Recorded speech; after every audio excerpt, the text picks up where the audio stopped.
Hey guys, welcome to Homestead Mentors. I'm going to quickly go over our seed setup.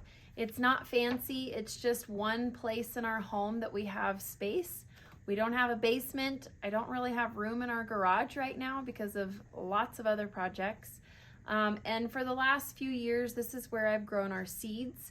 But I've changed just a few things up this year that I wanted to show you because I'm hoping that it will help us out.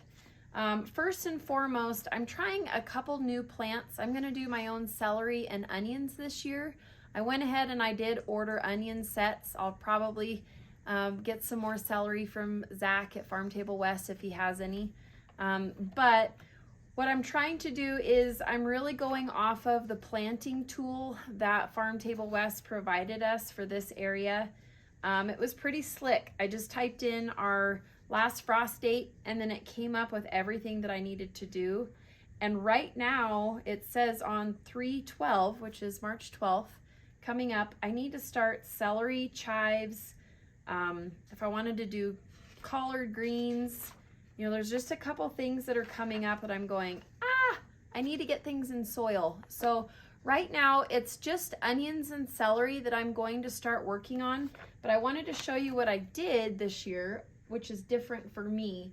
I typically would use my plastic little containers, and those are fine. They've worked great in the past, but I was tired of reusing, and then some of them would break or get crinkled or whatnot. So I'm starting to use NeverSink tools, which is a reusable tray. And so, hi honey. Hi. And so what I've done is, I'll kind of show you my setup here. But, okay, back up, sweetie. Mama, those are pretty lights you have. Oh, thanks, honey. I try not to touch the camera. So what I've done differently too is I am doing a heating pad this year, so my plants stay at an even 20-watt temperature, or I think it's at 20 watts. That's what it always needs to be. This one also comes with a timer, so I can turn it on and off if I need to. And then I was gonna show you, hopefully you can see this, but these are hard plastic, very durable. Zach even says you can run them over with a car and they're so good. And then it has a tray underneath. And so once I plant my seeds in here, I'm just taking soil, and I am using what Zach recommended, which is the Mother Earth All Organic TerraCraft potting soil. It is so much nicer than what I used last year. And so I'm just filling this with my soil. I'll wet this down, make sure it's nice and moist. But I'll make sure all my soil's in here. And then I'm gonna do half celery, half onions, just in this one flat. I'll set it back up here on my heating pad. And so we'll start that for a couple weeks. And then a little bit different, I did get some new lights. These are, I'm trying to think what these are, but these are just 2-foot LED linkable grow lights. I got them off of Amazon. They're pretty slick. These also come on a timer, and I can link all of these up. So I'm gonna do 1, 2, 3, 4 of these. So I'll have 4 flats. And then that way I can start my tomatoes, my squashes, anything I want to sow indoors first and then get ready for outdoors. So spring is here. I am starting my celery and my onions in a couple of days. So I just wanted to get this out to you guys. For seed, I've got a bunch of seed that I organize in my seed organizer.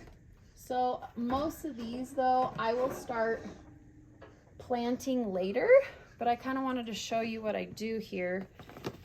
This is just a photo organizer, but it works great for seeds. And again, I get this off of Amazon, and I'll link all this to our website.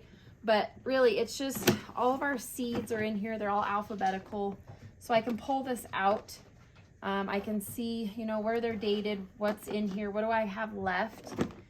So I'll use these up. And then I also, with Homesteading Family, they recommended their, it's called Clearwater Valley Farms in Idaho. they're up north, and so they have kind of a similar growing pattern than we do. And so I went ahead and I bought their 1/4 acre seed collection. There's a ton of seeds in here for pretty minimal spend. And so I'm gonna go ahead and try their onions, but you can kind of see each one, like this is Italian giant parsley. And so I am gonna try and grow most of these this year. We'll see how it goes. But again, this is the 1/4 acre seed collection. It's chard, spinach, corn, celery, eggplant, asparagus, cantaloupe. It's got really everything you could ever ask for on a little farm like us. And so I just wanted to try it. I'll let you know how that goes this year. But that is our seed set up. I've got some organic potatoes here that are starting to grow out just a little bit. You can kind of see. But just in case, I think I'll have plenty of seed potatoes left over from last year. But just in case, I always buy extra organic potatoes because we go through potatoes like crazy in our home. And so I do have those ready, and then I'll just cut those and get those ready for planting in about a month or two. So right now we're doing celery and onions. If you have any questions, let us know. If you haven't joined Homestead Mentors Community, it's free, you guys, right now. If you get in right now, like you're going to be grandfathered in, you can go ahead and you can see what we've got going on in there. Zach has had a couple webinars. One of them was very helpful for seed starting and what you can do to make sure you're successful with that. And he's going to be talking the first Monday of every month. So I believe the next one will be April 1st, not April Fool's. He will be on there and he'll be talking about a couple other things. So if you want to go on Homestead Mentors Community and follow us, that would be awesome. And we will see you guys soon, and I'll let you know how our seed setup goes here in a few more days.